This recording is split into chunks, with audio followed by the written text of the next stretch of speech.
The first piece of content we're going to work with is called the OU component. We're going to go into the first tab in our Sidekick, find the OU text component, and drag it onto the page. I can either right-click and choose Edit, or double-click in order to get the rich text editor to open. I can also drag the bottom of the screen to expand it. The title, subtitle, and byline fields are actually optional, but you do want to make sure you include them on your page for various reasons. The biggest reason is that when you fill in these fields, you should basically think that you're building your page like a resume. You should have at minimum one H1 per page, but you should also only ever have one H1 on your page. Think of this as your main title. You can have multiple subtitles or H2s to break up bigger areas of content, and then H3s to further divide up your content from there. Google and other search engines crawl these headers first, so be sure to include them and include good keywords in your headers to improve your searchability.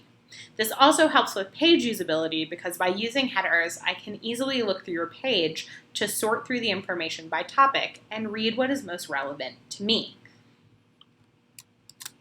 We're also going to paste in some text and hit OK so you can see how all of this is actually formatted on the page. Now, if we open this back up, we're going to talk about how we can hyperlink text.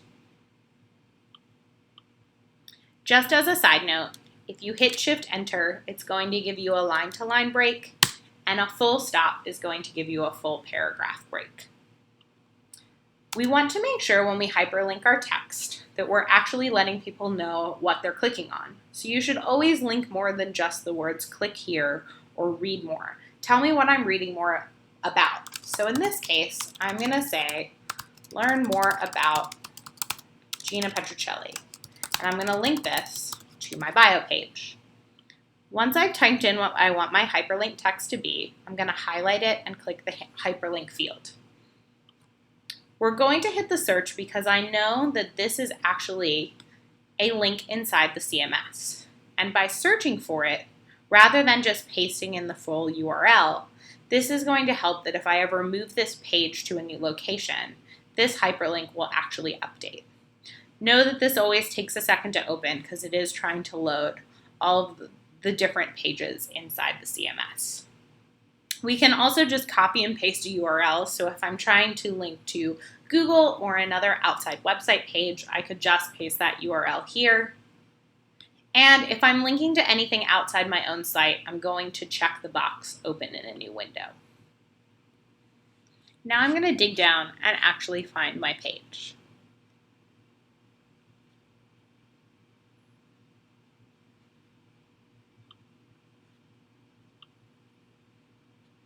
Once I've found it, I'm going to select the page and hit OK.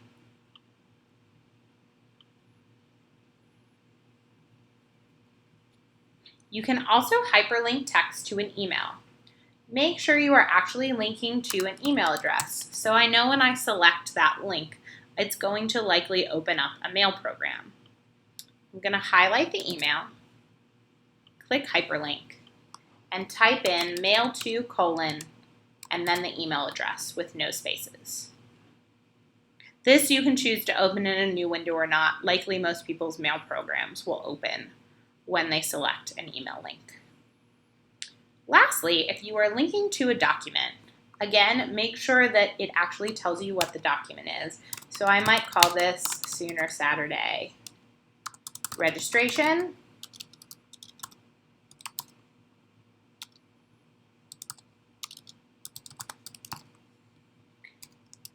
And then I'm going to notate the type of document link this is. So if it's an Excel file, I would put Excel. If it's Word, I would just put Doc.